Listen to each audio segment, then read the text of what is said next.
And welcome to what will be the last Subconscious Mind Mastery podcast of 2019. Did we have you there for just a second? Not April Fool's Day. I think I've done that one other time when I had a little pregnant pause there about the last. No, my goodness. In fact, if you'd been reading the astrology that I've been reading, I need to do 3 or 4 more of these things. So we're going to, though, take a pause here for just a second and give you some ideas on what you might do for this New Year's Eve. Now, I'm going to just keep this podcast up for a couple of days because obviously people listening to this in March and August could care less, right? It's like it's over. But for those of you who are catching the podcast currently and have this available, why, here are some ideas that you might incorporate into your New Year's Eve celebrations. From our bag of meditative tricks. Yeah, these are all non-alcoholic. Welcome to our world. Yeah, I came back from Aspen not drinking alcohol. Majona's like, what? But I'm willing to join in. You go to Aspen to stop drinking. That's a good thing. Okay. So this question came from Satch, and I'm really excited. What great timing, actually. So what do you do on New Year's Eve? She was asking, are there any rituals that we do? And, well, yes, there are. And we actually have quite a few. So we got to talking about it and decided to share those with you. And what's interesting, too, is coming from 2 different perspectives. Majona brings one thing and I bring another, and we've morphed and blended them. So, one of the things you can think about on New Year's Eve would be kind of similar to what you might do on a full moon, which is when we release things. So one of the things that Majona had experience with that I didn't was the burning bowl ceremony. Right, and there are so many ways to do this. You maybe have seen it or experienced it with a group, and Thomas and I have done it with a group, but you know what? We kind of like just doing our own. Just a simple burning bowl. And the bowl is the toilet bowl. No. Yeah. We have a, Majona got a little fire pit for the back patio. It's, one of those round fire pits, and we use that. But there have been times we've been, like my absolute favorite was in Sedona, and it was snowing like this white out nearly. It was crazy. Yeah, that was the year right after we met. So how do you do a burning bowl? Well, okay, I'm not a detail person. So I think there are many. More than I am. Yeah, we're in trouble. Those little details are really up to you. Do you do it inside or do you do it outside? Do you actually have flash paper? Do you just use notebook paper? Those are the details that just don't matter. What does matter is the intention. So what my preference is to start at least that morning or the day before. So I can really put thought into this and we're not rushing through it at the last minute. But you want to make 2 lists. One list is everything you want to release because it's no longer serving you. It can be a habit. It can be a thought process or an action. Anything at all that doesn't serve you. The other thing is, nature abhors a vacuum. So when you release certain things, you need to fill that space with intentions of what you want to bring in. If you're not specific about what you want to create, it's like going into a restaurant and looking at a menu and saying, oh, just give me something, because you are at the mercy of the waiter, the waitress, the cook. So be specific as to what you want to bring into your life with a separate list. So then, obviously, once you get that releasing list complete, then in a very safe way, obviously, you can burn that. Now, some ceremonies there's some kind of a flash paper, I guess, that's made for this that you can write on. Right. And it goes real quick, and it's quick and out. If you use just a piece of copy paper from, grab off your printer kind of thing, or rip a page out of a notebook, that burns a lot slower, and you can have sparks. So be real serious. I mean, be careful, especially if you're outdoors or if shingle roofs are around, that kind of thing. Yes. Yes. So my preference is before I burn that, I want to look at that again and read it, either to myself or out loud. A lot of times these are personal and you just want to do it by yourself. But I want to go through it and I actually imagine myself just releasing it. What does it feel like to not have that any longer? So this is a process. It's not just a real quick thing. You're setting intentions for a whole year. And obviously the emotion piece that you're talking about there is absolutely key. I love what you said. Feel what it feels like to not be attached to those things anymore. It's very liberating. Then you get to have some fireworks. Light that puppy. Burn, baby, burn. Burn, baby, burn. And in that, I always do that, whether it's a full moon or New Year's Eve, burning bowl, is do that with my mood is not celebratory. And maybe it could be. And there's nothing wrong with, if you feel happy about, hey, burn, you sucker. But mine is more solemn and it's more introspective of, just like doing the work, being serious about it. So that's my preference. That's how I do it. Okay, so then what do you do with the intention list while that's burning? Do you do anything simultaneous or do you just let that burn and expire? When do you bring the intentions back in? I prefer to let that completely burn. I want that completely out of my space. It's gone.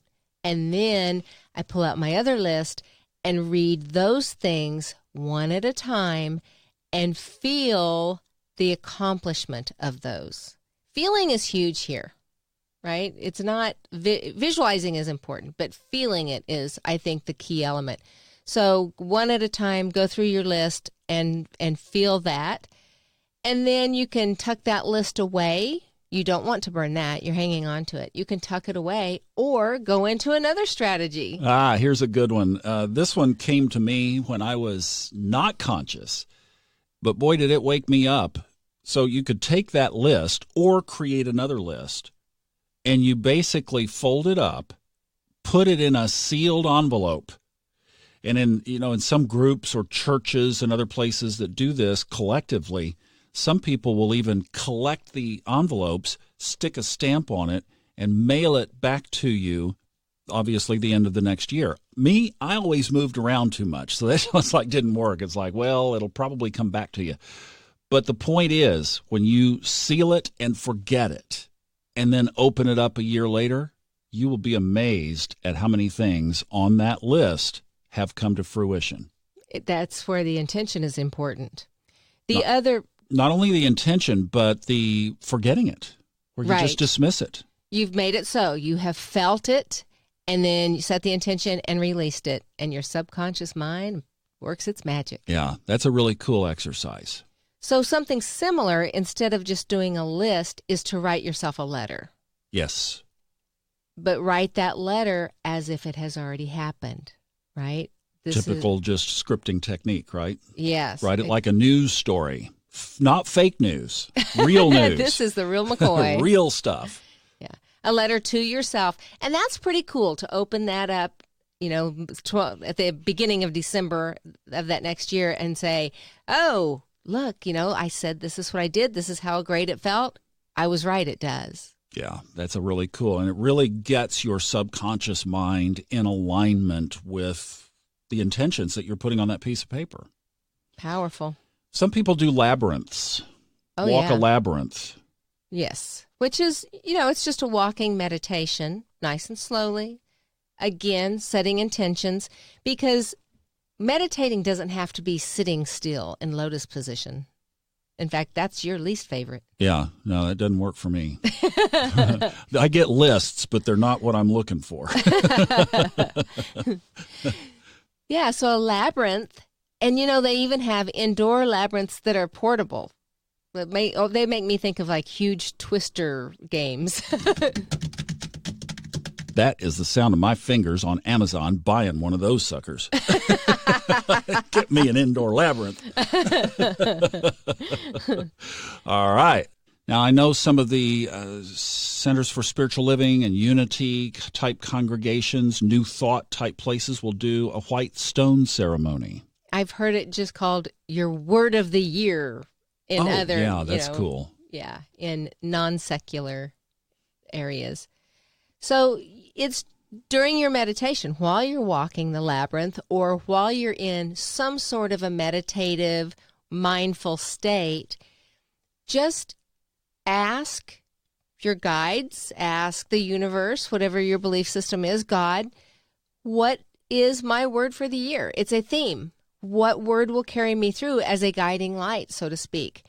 And it's really kind of cool what shows up. Be open, be really open, because very often it is not what you think it would be. And then you write it you take a thin lined pen and write it on a stone. You can write it on a stone or a tile or something that's not going to get crumpled up and thrown away. And that you can keep around, so you put it on your nightstand or your dresser or your bathroom area where you prepare for the day, just something where you can see it. See it or carry it around, stick it in your pocket or purse or something too. I love how that sets a tone for the year, and it gives your subconscious. We talk about subconscious programming techniques as adults. These are some great ones. This next one comes from my past. So when I went to one of the big churches in Dallas back when I was in that phase, they always had a New Year's Eve service. And the pastor there said, basically, I'd rather spend my New Year's Eve on my knees before God. And the idea there is there's so many things that you can do on New Year's Eve. And I always loved, first of all, just that honoring of higher power, higher source. You can go out and play on amateur night. You can go out and do all kinds of crazy stuff. You can go to bed at 8:30, 9 o'clock and sleep right through the whole darn thing. But just to be in that space of honoring our source and our journey in what is kind of a quiet, calm, solemn, reflective space, candlelight. We probably will do that here if we make it to that hour, which is 50-50 or less 8 chance. o'clock maybe is a good bet. Beforehand. Doesn't have to be at that moment. But it's just honoring the completion of a season and setting intentions for the next season, obviously next year. Now, something is really cool that's shown up in the astrological chart is, as I was doing my Fun Astrology podcast, there were all these aspects and all this stuff to talk about until about last Friday. And then the chart just went solemnly quiet. And I didn't have anything to talk about. It's like silent night. Had covered everything. And I thought about it, and exactly. I just thought, you know what that is? It is the entire sky, the energy of the sky, going fairly quiet ahead of this very ominous stuff that's getting ready to happen, which we've been talking about in other places. But this energy of Saturn and Pluto and this lunar eclipse that's coming up on January 10th and Uranus turning direct again on January 10th. I mean, there's a lot of stuff that just boom, boom, boom, rapid fire starts to happen right after the new year. And it's almost like the heavens are just saying, silent night. Yeah, it's offering a contemplative space. Giving us time to quiet and to go in. So I did that a couple of nights ago and had I've got to say, it was some of the most powerful, internal, just opening up, dialogue, stuff coming up, out, intuition pouring in that I've had in a long, long time. Love it. And I was like, wow, this is cool. Because I had just done that podcast. I was like in that space. Oh, that was strong. Wow. So I think my advice over the next couple of days would be reflective. I agree. And, society makes the new year a big party, consciously and subconsciously, we're releasing Auld Lang Syne, right? And we're bringing in, it's a celebratory thing. So your whole psyche is prepared for this. It's a great opportunity to maximize and capitalize what you're going to accomplish in the next year. And that, I do think, whether you choose to do it New Year's Eve night, or maybe you have plans that don't involve bed at 8 o'clock or 9 o'clock. Cancel them. But I do think even if you choose to do it on New Year's Day, that's fine. But it's the intention and the seriousness. It's the commitment to your growth and the life that you're creating. Very well said. Well, I hope whatever you do, that it is incredibly blessed and that it is incredibly honoring for the journey that you're on. And you wouldn't be listening to this podcast if you weren't on an amazing journey. So I salute you and honor you for that. And we both wish you the very best 2020. Safe and joyful. Enjoy the journey.